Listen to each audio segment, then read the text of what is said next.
کہ موتو قبل ان تموتو، کہ موت کے آنے سے پہلے مر جاؤ. سمجھ آ رہی کہ نہیں؟ موت کے آنے سے پہلے مر جاؤ. یاد رکھیں موت سے زیادہ دنیا کے اندر ظالم چیز کوئی بھی نہیں، کوئی بھی نہیں دنیا کے اندر ظالم چیز موت سے زیادہ. موت کسی کو جناب خاطر میں نہیں لاتی، بات ذہن میں رکھیں. کسی کو معاف نہیں کرتی ہے، چاہے وہ بچہ ہے، چاہے وہ غریب ہے، چاہے وہ امیر ہے، چاہے وہ وزیر ہے، چاہے وہ مشیر ہے. جب اللہ نے فیصلہ کر لیا موت نے آ کر اس کو دبوچنا ہے، وہ یہ نہیں دیکھتی ہے کہ یہ کوئی اللہ کا ولی ہے یا اللہ کا ولی نہیں ہے. بس کسی کو کوئی موقع نہیں دیتی ہے. ہاں اس لیے اس کے آنے سے پہلے قبرستان بھی جایا کرے.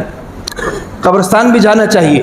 ہاں قبرستان بھی جانا چاہیے تاکہ موت ہمیں یاد آئے نا جی. موت قبرستان میں جو پڑے ہوئے لوگ ہیں نا جی، ان میں بہت سے لوگ ایسے ہیں جو ہم سے طاقتور تھے، بہت سے لوگ ایسے ہیں جو ہم سے حسین تھے، بہت سے لوگ ایسے ہیں جو حسب نسب میں ہم سے اوپر تھے، بہت سے لوگ ایسے ہیں جو ہم سے مالدار تھے، لیکن ان کے حسب نسب نے ان کو فائدہ نہیں دیا، ان کی مالداری نے ان کو فائدہ نہیں دیا، ان کی طاقت نے ان کو فائدہ نہیں دیا، ان کی خوبصورتی نے ان کو فائدہ نہیں دیا. جب موت آتی ہے تو ہر چیز جناب ختم ہو جاتی ہے، کسی کو کوئی موقع نہیں ملتا. یاد رکھیں، یہ بات ذہن میں رکھیں. ایک دلہن، نئی نویلی دلہن جس کے ہاتھوں میں ابھی مہندی بھی نہیں اتری تھی، اس کی جب موت کا وقت قریب آیا نا جی، اس نے ایک رقعہ لکھا. رقعہ لکھ کر اپنے شوہر کو تھمایا اور کہا کہ جب میں مر جاؤں نا تو اس رقعے کو میری قبر کے کتبے میں لگا دینا. ہاں اس رقعے کو میرے قبر کے کتبے میں لگا دینا. وہ رقعہ کیا ہے؟ وہ کہتی ہے خدا کی قسم یاد آیا کروں گی، میں خواب و خیالوں میں چھایا کروں گی. خدا کی قسم یاد آیا کروں گی، میں خواب و خیالوں میں چھایا کروں گی. جو بیجو کے تحفے درود و ثنا کے درے حق پہ خود لے کے جایا کروں گی. میں زندہ بھی تیری، میں مر کر بھی تیری، یہی گیت قبروں میں گایا کروں گی. سرے شام اجڑے جزیروں میں آنا، تیری راہ میں پل کے بچھایا کروں گی. مجھے بخش دینا میری سب خطائیں، میری جان میں نہ اب ستایا کروں گی.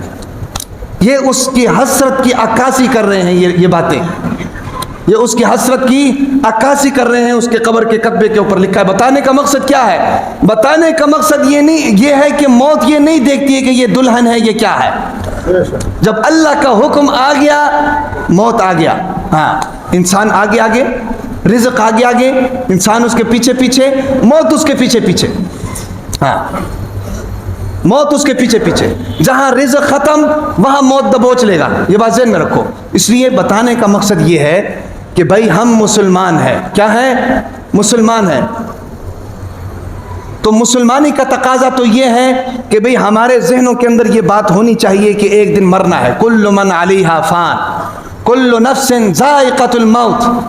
ہر نفس نے موت کا مزہ چکھنا ہے. ہاں ہمارا تو ذہن یہ ہونا چاہیے. تو جب ہمارا ذہن یہ نہیں ہے تو بتائیں ہم موت کی تیاری کیسے کریں گے؟ آج میں نے پشاور جانا ہے تو میں آج پشاور جانے کے لیے 3 دن پہلے ٹکٹ بک کرتا ہوں کہ بھئی کو فرنٹ سیٹ مل جائے. اور میرا معمول بھی یہی ہے. 3-4 دن پہلے جاتا ہوں، ان کو کہتا ہوں کہ بھئی میرے ساتھ لیڈیز ہیں تو مجھے آپ برائے مہربانی فرنٹ سیٹ دے دیں. وہ الگ باتیں دیتے پھر بھی نہیں ہے، لیکن میں چلو اب اپنی ذمہ داری پوری کرتا ہوں. تو جب یہاں سے پشاور کا سفر 500 کلومیٹر کتنے گھنٹے لگ جائیں گے؟ 6.5 گھنٹے.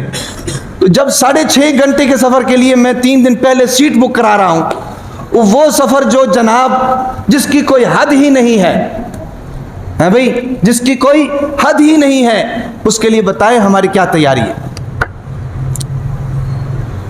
کوئی تیاری نہیں ہے بدقسمتی سے. اگر ہم مسلمان ہیں، نبی کے ساتھ عشق رکھتے ہیں، مسلمانی کا دعویٰ ہمارا ہے، تو ہمارے چہروں سے محسوس ہونا چاہیے کہ ہماری موت کی تیاری ہے.